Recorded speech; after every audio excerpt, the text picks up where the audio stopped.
कई के वादा भुलाई गया का गंवने वाला दुल्हा। कई के वादा भुलाई गया का गंवने वाला दुल्हा।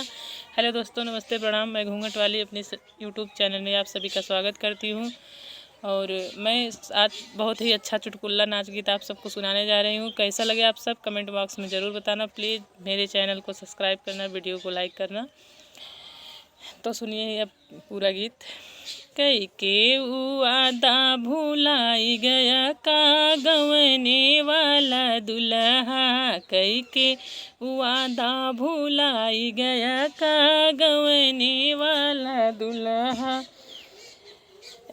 कह के गया तोहके सड़िया लियाई देव। कह के गया तोहके सड़िया लियाई देव। दर्जी दुकनिया भुलाई गया का गंवने वाला दुल्हा। दर्जी दुकनिया भुलाई गया का गंवने वाला दुल्हा। कई के वादा भुलाई गया का गंवने वाला दुल्हा।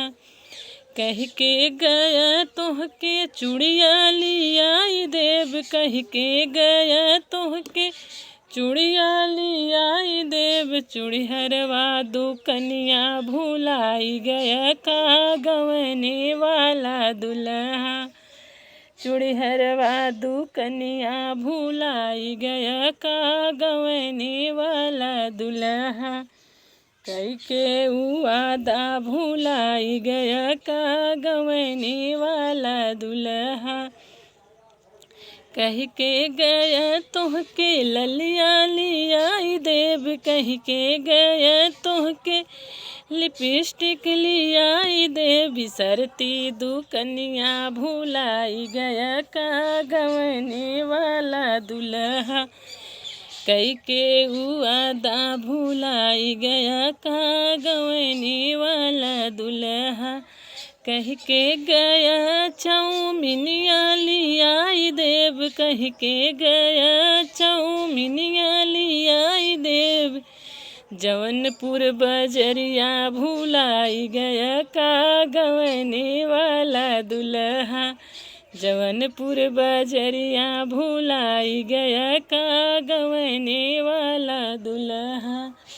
कई के वादा भुलाई गया का गंवने वाला दुल्हा। तो दोस्तों, ये था मेरा छोटा सा नाच गीत। कैसी लगी आप सबको कमेंट में ज़रूर बताना। प्लीज़ मेरे चैनल को सब्सक्राइब करना, वीडियो को लाइक करना। तब तक के लिए बाय बाय। फिर मिलूँगी कोई अगली गीत के साथ नेक्स्ट वीडियो में।